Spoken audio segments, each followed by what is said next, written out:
having a child, they think maybe I don't have the time, I'm not around, but that doesn't seem to actually be happening. In fact, it's quite the opposite. Sometimes they're just asking me like, hey, are you going to bring her? Like, can we see her? Hi, I'm Maud Léger, and this is the Realtors Conspiracy Podcast, where we crack the code to real estate success. Learn from top realtors, entrepreneurs, and innovators about how to grow your business as we discuss real estate success stories, mindset, processes, motivations, and the key to their success. Check out our podcast episodes every Monday to crack the code to success for your real estate business. Welcome back to our new series, Work Moms Cracking the Code to Success, where we reveal hacks to managing life as a mom and an entrepreneur. Today, I'm catching up again with Jana from Remax. Jana shared her best advice for moms, from being real to building your village. Let's get chatting with Jana.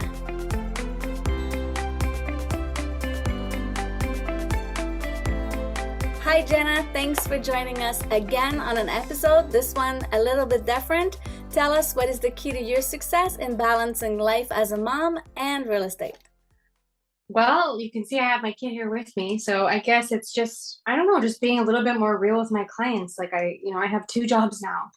So one is obviously still promising clients, success in real estate, but also I need to be successful as a mom. So I think it's just being real about it. And anybody who has kids, the reception of that, they totally understand. So far, so good. Yes. When we spoke last time, you were talking about your investment in real estate, but also your reels and your videos that you're doing. So that was kind of like your business before. What would you say was the biggest change from your business before and now as a mom? Now I kind of look at my time a little bit differently. And before, I still create a lot of content. I really enjoy it, but now I'm just a little bit more cautious with my time and how I want to spend it, because every hour that I'm sort of not home is an hour that I'm away from watching her grow up, and my priorities have just shifted a little bit. I'm still really focused on my clients, but not maybe necessarily so focused on social media. Yeah, I got it. What challenges did you face trying to balance both? Like now that it's been 9 months, what challenges did you go through? That no matter how much I plan, I'm on her schedule. She's supposed to nap right now, and I need, I had this planned out very well that I would be able to do this podcast separate from her and maybe look a little bit more put together. But she's deciding, no, I don't want to nap, and I'm just gonna have to go with that. So I think it's kind of maybe as organized and as scheduled that you want to be. There's another tiny person that can't necessarily communicate their needs. You have to figure that out as you go. And so you're on her schedule, and it's just a matter of kind of rolling with it and being flexible.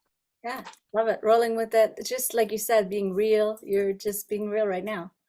Yeah.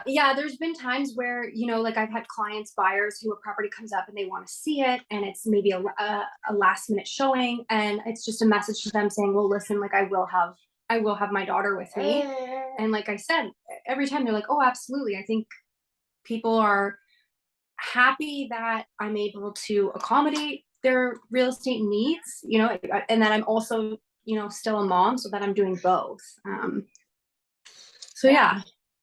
That's cool. And then what would you say happened or changed that you didn't expect that was going to change? Like you had it clear in your mind before and you got surprised with it.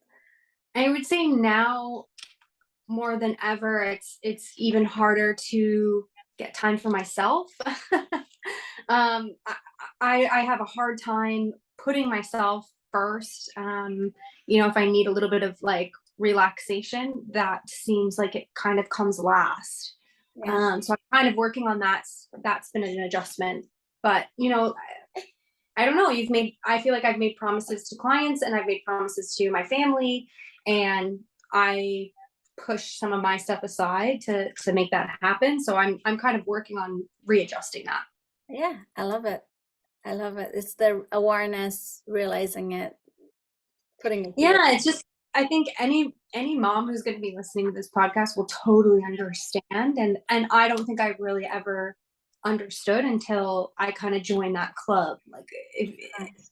anybody who has a kid will understand the club, and you can't understand the club until you have a kid.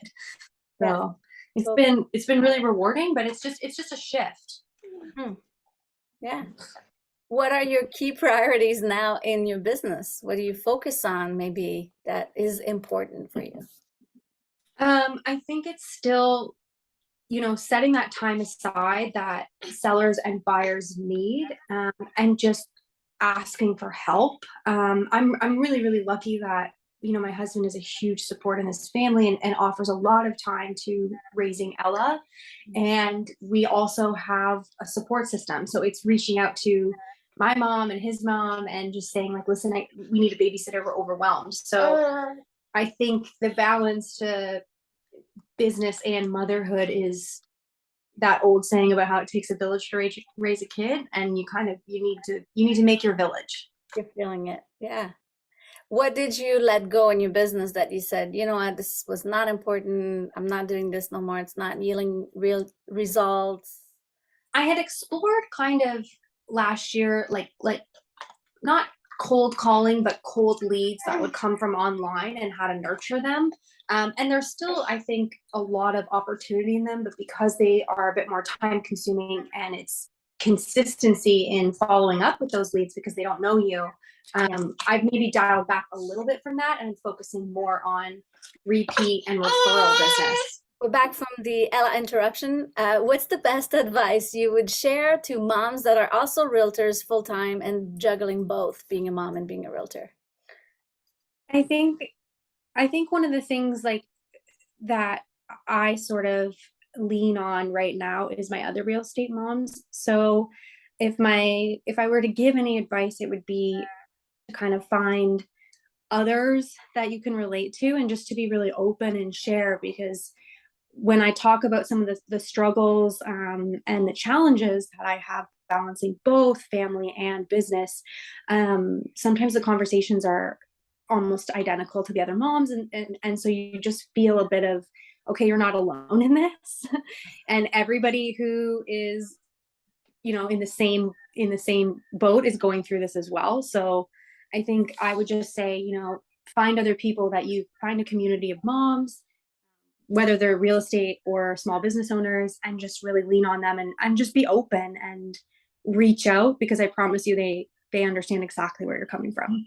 Yeah, I love it. Like a network of people in the same boat that are experiencing the same thing, that sometimes you might feel alone in it, but you're not.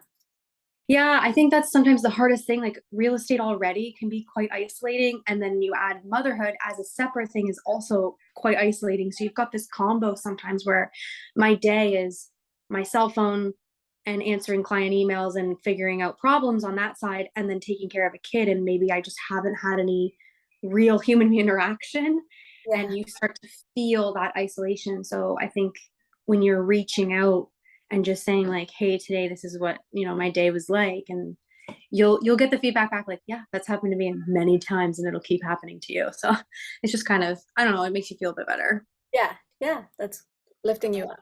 I love it. Hmm. Nice. How do you grow your business from here? What do you see yourself doing, or where are you going in the future?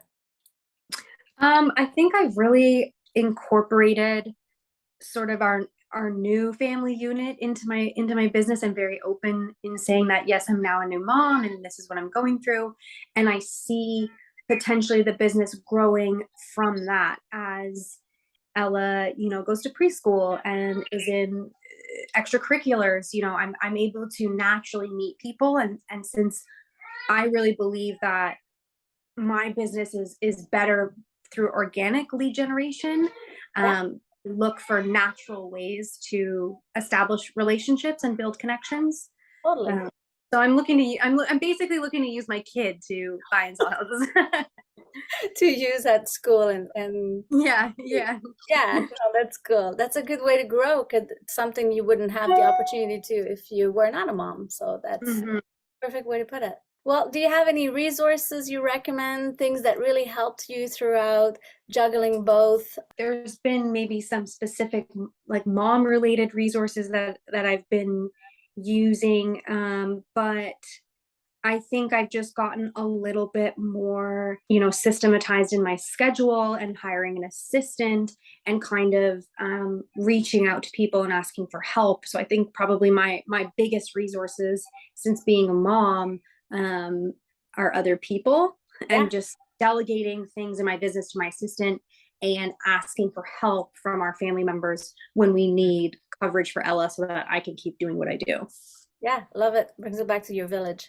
You've really Yeah, like that's been the biggest thing this year. I think last year as a business owner, I was quite an independent and was able to kind of run around on my own terms. And this year, like I said, it's on her terms a bit, but still, I still am really proud of the the experiences that I've created for buyers and sellers this year and being able to balance both. And I don't see having children and being a real estate agent not possible. Like I don't see it as a hindrance. In fact, a lot of my clients, I mean, she's really cute. So a lot of my clients just really like seeing her, which is kind of nice. Yeah, who wouldn't want to see a cute baby? That makes sense. Yeah. I think I was really afraid, that being pregnant, buyers and sellers wouldn't want to work with me, or having a child, they think maybe I don't have the time, I'm not around. But that doesn't seem to actually be happening. In fact, it's quite the opposite. Sometimes they're just asking me like, hey, are you going to bring her? Like, can we see her? It's kind of cute. At least for now. I don't know when she's like 3 or 4 or 5, who knows? Yeah, we'll see. We'll do another episode then. Yeah. Very cool. Thank you so much for your time today, for sharing all of that, for bringing Ella on the podcast and making it work. I think that's part of being real. That's amazing. Yeah, this is like a full true picture of what it looks like sometimes. It's not always you're just this like very presented real estate agent. It doesn't mean that the work isn't getting done and getting the service isn't there. It's just this is motherhood now as a real estate agent. Yeah, I love it. Amazing. Thank you so much. Thanks for your time today. Yeah, thank you so much for having me. Thanks for joining. Tune in next week as we continue this series with other moms to uncover more empowering tips and hacks. Subscribe to our podcast, Realtors Conspiracy, today.